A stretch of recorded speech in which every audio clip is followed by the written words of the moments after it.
ya oleh moderator kita Rio Saputra, ya. Beliau adalah trainer Insanik, ya, dan beliau adalah dosen UMB, sekaligus beliau adalah penulis muda yang sangat kreatif di Provinsi Bengkulu, ya.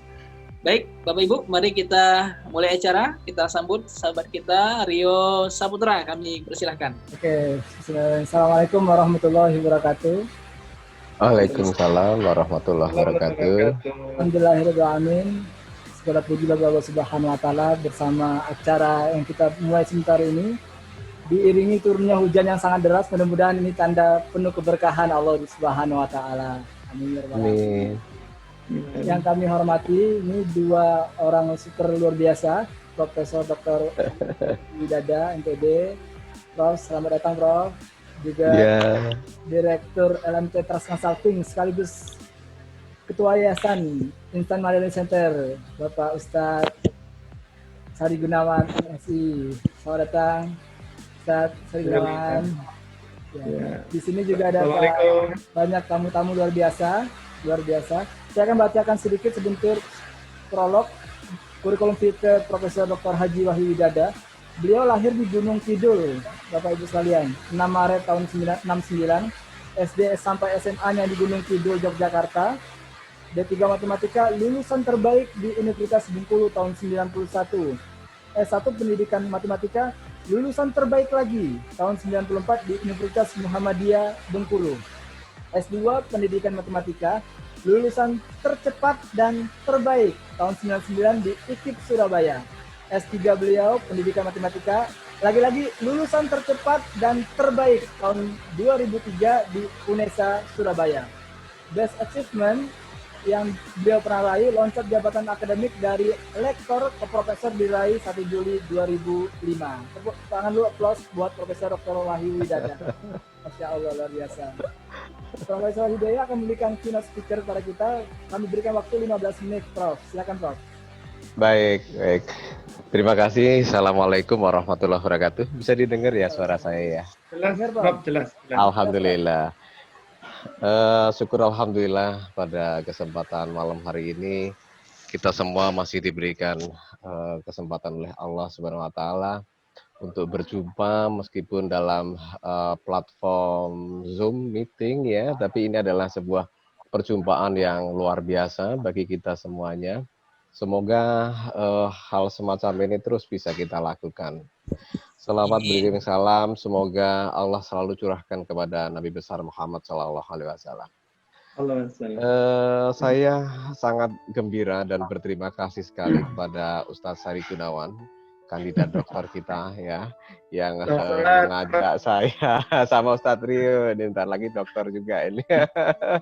Makasih banyak Ustadz Heri ya, semuanya ini luar biasa menginisiasi sebuah aktivitas yang tentu tidak mudah, akan tetapi ini sesuatu yang penting untuk membawa bangsa dan negara ini menjadi bangsa dan negara yang faldatun thayyibatun warahun ghafur. Ya, gemah ripah loh Cinawi kalau kata orang Jawa ini. Ini sungguh luar biasa ya. Mudah-mudahan kedepannya terus ini kita lakukan secara kontinu dan sustainable. Mohon izin Ustadz Rio, saya akan sedikit mempresentasikan ya. Mudah-mudahan masih sudah bisa saya pakai ini share-nya ya. Oke, saya coba. Oh, belum mau nampaknya. Oke, sudah ya. Saya sedikit saja akan sampaikan, mudah-mudahan ini bisa menjadi bahan bagi renungan bagi kita semuanya, terutama bagi saya secara pribadi. Mohon maafin tadi salah ya. Oke, saya akan. Jadi di dalam kesempatan kali ini tentu kita dalam kondisi yang sangat banyak hal ya yang perlu kita pahami. Yang pertama adalah adanya disrupsi, bahwa bangsa dan negara maupun dunia ini perubahan begitu luar biasa ya, mulai dari bagaimana disruption ya, akibat dari revolusi industri 4.0 maupun adanya super smart society 5.0 Jadi kita perlu sadari hal semacam ini, bahwa kita semuanya harus mulai untuk betul-betul tidak hanya berasimilasi, tapi kita juga harus melakukan adaptasi meskipun dalam kondisi yang terjadi disequilibrasi. Tapi kita harus berjalan terus. Ketika kita kemudian di dalam era yang begitu luar biasa ini, kemudian kita hadapi adanya satu pandemi yang menurut saya ini sesuatu yang perlu untuk kita renungi bersama. Dan ini menjadi sebuah perenungan yang sangat luar biasa. Tentu hikmahnya tidak kecil ya, ini hikmahnya sangat besar sekali bagi kita semuanya. Banyak hal yang kemudian justru menjadi pelajaran positif bagi kita semuanya dengan adanya pandemi ini. Ya, Allah menurunkan ini memang sudah diperhitungkan sungguh luar biasa. Kalau kita melihat dari apa yang kita bisa lihat, bagaimana yang kita bisa pahami kejadian-kejadian yang ada di sekitar kita, ini adalah merupakan sebuah, ya saya bisa mengatakan ini sebuah qadar ya, yang memang sudah harus kita hadapi ya. Tentu Allah memberikan ini sudah diperhitungkan hal yang sangat memungkinkan, justru mengingatkan bagi kita semuanya, apakah dengan adanya banyak hal yang sudah kita temui ini akan menjadikan kita semakin dewasa, atau kita kemudian semakin menjadi orang yang angkuh dan sombong. Nah, ini yang harus kita pahami semuanya. Kita lihat COVID-19 ya. Tentu Allah menetapkan ini adalah sudah didesain ya oleh Allah sehingga muncul ini. Sehingga kita jangan kemudian merasakan bahwa ini adalah sebuah azab. Saya rasa mungkin bisa terjadi iya, bisa terjadi tidak. Akan tetapi sangat mungkin bahwa ini justru harus menjadikan kita ingat kembali bahwa kita sudah terlalu jauh mungkin menyimpang dari ketetapan yang sudah dibuat oleh Allah dan sudah dicontohkan oleh Rasulullah. Nah, ini yang harus kita pahami.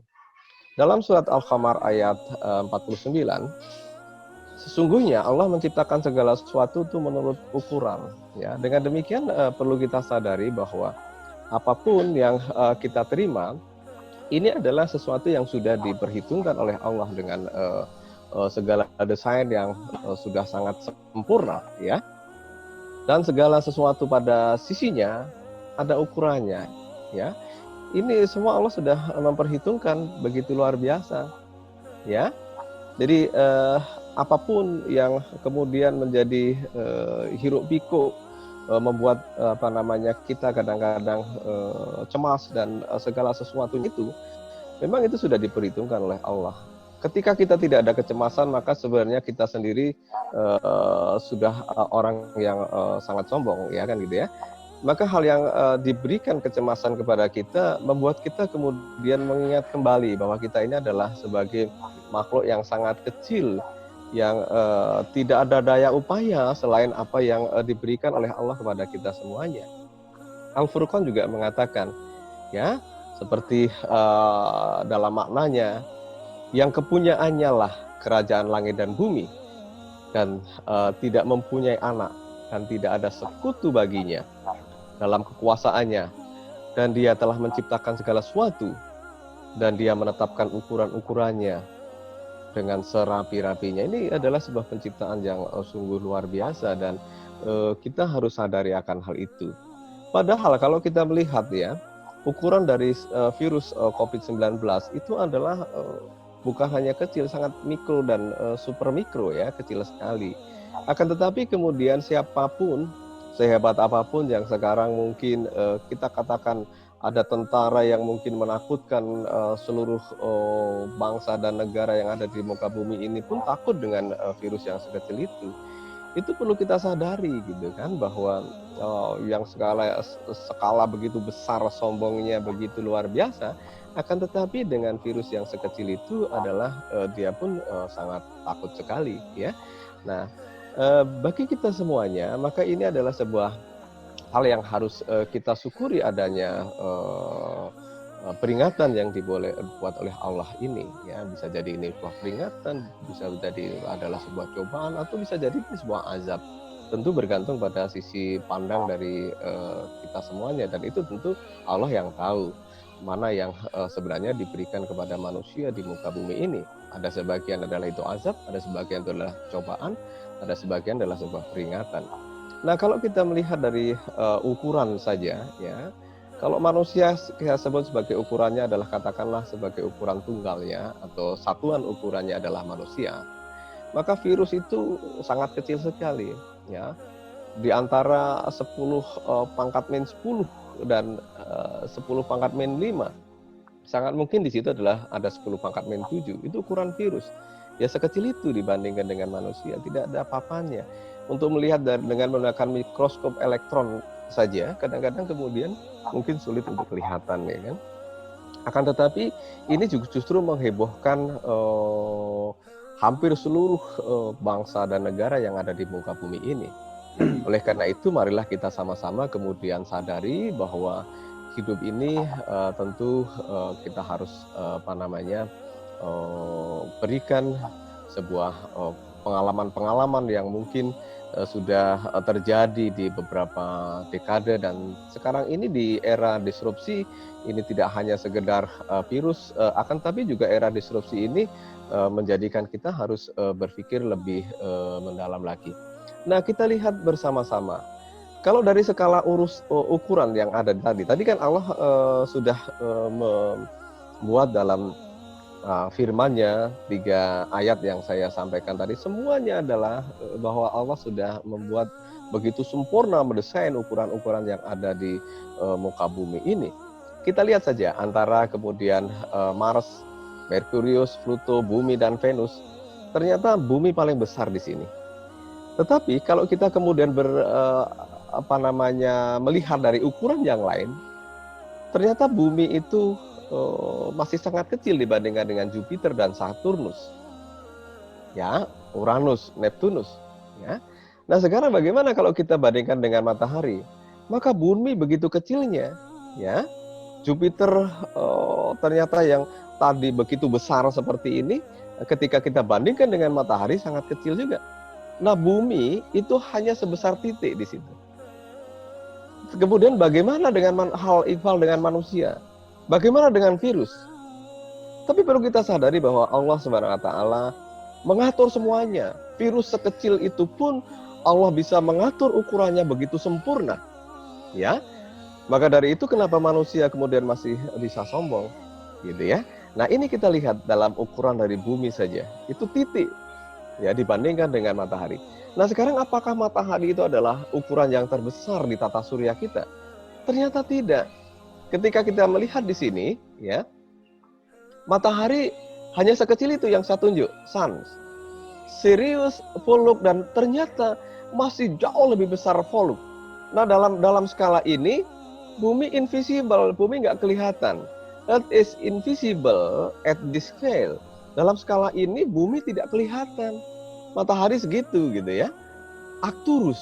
Nah, sekarang persoalannya adalah apakah Arcturus itu sudah yang paling besar? Perlu kita sadari bersama bahwa ini sungguh luar biasa. Kalau dalam matematika saya mengatakan geometrinya Euclid tidak bisa menjangkau ini. Kemudian muncul geometri Lobachevsky juga tidak bisa menjangkau ini. Barulah kemudian geometrinya Riemann, tapi itu hanya menjangkau di bagian bumi saja. Ketika kita berbicara tentang yang lebih jauh lagi tentang tata surya, ternyata sangat sulit manusia untuk menjangkau itu secara keseluruhan. Akan tetapi coba bayangkan Allah Subhanahu wa taala dari yang semikro itu sampai yang sebesar ini, ya, Allah bisa mengatur dengan sempurna.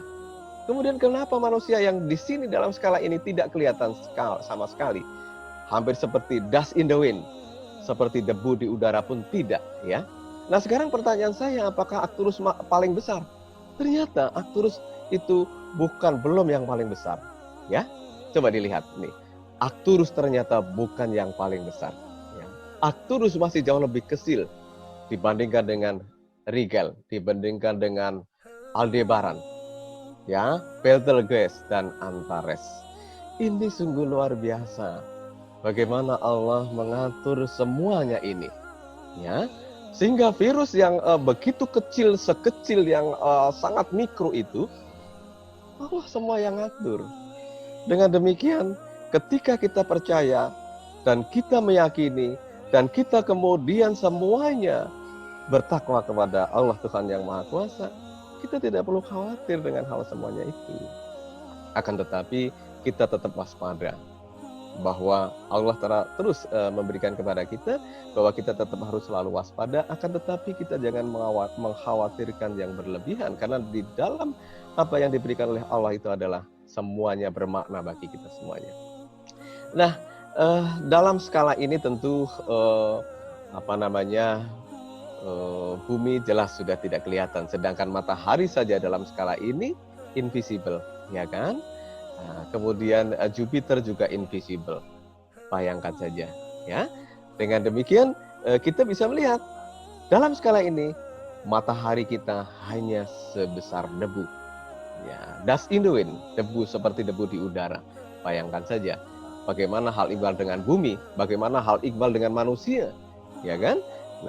Nah ini yang perlu untuk kita sadari semuanya, sahabat-sahabat kreatif semuanya, untuk kita menyadari bahwa kita harus betul-betul bisa terus mengintrospeksi diri kita.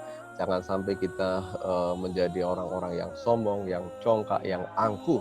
Maka inilah ya, virus saja yang sekecil itu kemudian kita takut.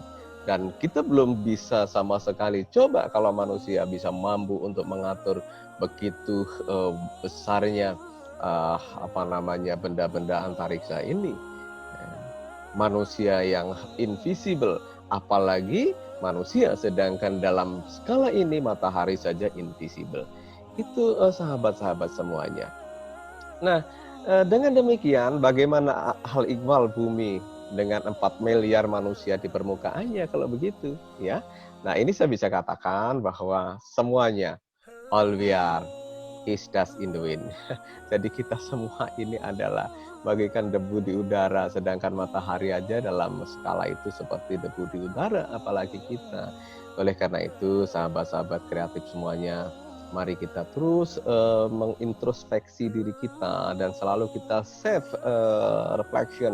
merefleksikan diri kita untuk kita selalu mendekatkan diri kepada Allah Subhanahu wa taala. Ini yang saya katakan tadi, ya. Manusia kalau skalanya 1, virusnya segitu, apalagi kemudian kalau kita bandingkan dengan benda-benda langit tadi. Nah, oleh karena itu dengan pandemi yang kita hadapi pada saat sekarang ini, sahabat-sahabat semuanya, kita bisa katakan bahwa iya, ada hikmah yang sangat penting bagi kita. Yang pertama adalah gaya hidup sehat itu ternyata sangat penting ya untuk kita lakukan. Ya, kita berhadapan kemanapun, kemudian sekarang mulai cuci tangan, dan di rumah-rumah, di depan rumah sudah disediakan cuci tangan dan seterusnya. Ini sungguh luar biasa ya. Itu artinya bahwa kalau para sahabat kreatif yang selama ini selalu tidak pernah meninggalkan wudu, bahkan tidak pernah batal dari wudu, itulah sebenarnya hakikat dari salah satu hikmah dari pandemi ini. Ya, jadi kita jangan tinggalkan itu. Kemudian yang kedua, skill bidang informasi dan teknologi itu bertambah. Kenapa? Karena kemudian hampir kita semuanya di rumah, kita melaksanakan aktivitas semuanya dengan menggunakan daring, dengan menggunakan IT semuanya, dan hampir semua, mulai dari anak-anak kita di SD, SMP, SMA, perguruan tinggi, bahkan kita bekerja pun menggunakan IT. Dan semua ini adalah Tuhan Allah yang menciptakan itu. Masa-masa disrupsi yang sudah terjadi dengan kita, ternyata kita sendiri yang sekarang kemudian beralih untuk memanfaatkan hal itu dengan baik. Kemudian skill memasak juga meningkat, hubungan antar yang ada dalam keluarga, interrelationship maupun di antara kita dalam keluarga juga semakin baik. Ini adalah sebuah hal yang sangat luar biasa. Nah, ini bangsa yang sekarang sedang berkembang ya. Kita harus menghadapi hal itu, dan kita berhadapan juga dengan super smart society 5.0 ya. Dan kalau saya katakan super smart 5.0 ini termasuk salah satu yang ambisi yang terjadi yang sungguh luar biasa sebenarnya ini digital transformation plan yang ada di Jepang ya, dan ini di Asia terjadinya. Berbeda ketika kita berbicara tentang revolusi industri 4.0 itu berada di Eropa, dan ternyata untuk super smart society itu berada di Asia, dan kita semuanya tentu mengalami hal itu. Nah, siapa orang yang seperti itu? Manusia yang bisa menghadapi itu disebut dengan super smart people, ya. Dan saya menelitinya seperti ini. Siapa super smart people? Adalah orang yang super extended trans. Siapa orang itu? Orang yang memang memiliki proses berpikir sedemikian hingga mampu untuk memiliki digital transformation, Internet of Things, virtual reality, augmented reality, bisa literasi dan numerasi big data atau big data, kemudian artificial intelligence dia mampu untuk melakukan hal itu, dan sekarang hampir semua di antara kita menggunakan blockchain, menggunakan digital money, ya, dan itu adalah yang sekarang terjadi. Nah, bagaimana di antara kita? Tentu kita harus hadapi ini dengan sangat bijaksana, karena pada dasarnya di antara kita masih sering berada di level ini, ya. Ini ya dalam penelitian saya. Ketika masih dalam level-level ini, apalagi masih dalam level pra-intra, maka biasanya itu yang akan tergerus dengan disrupsi yang ada. Maka di antara kita, sahabat-sahabat kreatif, jangan kita tinggalkan. Kita tetap harus mengikuti, ya, karena itu semua yang diciptakan oleh manusia di muka bumi ini adalah seizin Allah. Tanpa seizin Allah tidak mungkin akan terjadi apa yang sekarang terjadi, ya. Kemudian hikmah yang lain mungkin saya tidak banyak lagi. Mudah-mudahan ini. Oke, ya, terima kasih. Ini ya tidak akan saya banyak lagi Ustadz Rio. Mudah-mudahan ini bisa saya selesaikan. Beberapa hikmah yang lain yang Allah berikan kepada kita seperti di surat Al-An'am ayat 17 sampai 18, ya. Ini juga harus kita hayati betul. Dan apa yang hikmah yang ada? Manusia janganlah sombong. Seperti yang sudah saya uraikan di depan lagi, jangan takabur dengan kekuasaan yang digenggamnya, dengan ilmu pengetahuan yang dikuasainya, dan dengan harta yang dimilikinya. Ketika muncul kesombongan yang dahsyat, bukan semata-mata karena kemaksiatan yang biasa. Nah, ini sungguh luar biasa, ya. Nah, ini mungkin kedepannya dengan adanya digital transformation, kemudian dengan adanya super smart society, maka kita sekarang sudah mulai menggunakan ICT trend, ya, augmented reality, data mining, learning analytics, kemudian 3D virtual work, social network, game, mobile, electronic book, ya, dan seterusnya. Ya, ini sudah kita pergunakan. Dan kita harus menjadi orang yang filing forward, jangan filing backward, ya. Setiap orang pasti pernah mengalami kegagalan dan membuat sebuah kesalahan, seperti mungkin munculnya virus adalah kesalahan manusia, ya, dan itu harus kita sadari. Tetapi kita harus akui bahwa terdapat perbedaan yang sangat signifikan antara orang-orang yang average people, ya, orang rata-rata, dengan orang-orang yang sukses, ya. Itu tentu berbeda. Kenapa? Orang-orang yang sukses itu selalu filing forward, bukan filing backward. Mengapa saya katakan demikian? Karena orang-orang filing forward itu selalu mengambil tanggung jawab atas kegagalan itu, belajar dari setiap kegagalan, memahami kegagalan dan kesalahan sebagai sebuah bagian dari sukses, menjaga sikap-sikap positif, jadi berpikir positif, ya, seperti yang sering diutarakan oleh Ustadz Sari Gunawan, menantang asumsi yang ketinggalan zaman, kemudian mengambil risiko baru, percaya ada sesuatu yang tidak beres, ya, dan tekun. Tentu ini semuanya perlu kita sadari. Saya tidak akan perpanjang, yang penting nantinya saya akan mendengarkan juga tausiah dari Ustadz Sari Gunawan yang saya tunggu-tunggu juga, yang sungguh luar biasa. Tentu saya berharap pada sahabat-sahabat saya semuanya untuk kita terus berpikir positif dan terus kita melakukan hal yang positif meskipun dalam kondisi pandemi seperti ini, dan yakinlah bahwa Allah selalu memberikan lebih dari yang kita butuhkan. Demikian saja, billahi taufiq wal hidayah. Assalamualaikum warahmatullahi wabarakatuh. Saya kembalikan kepada Ustadz Rio, silahkan.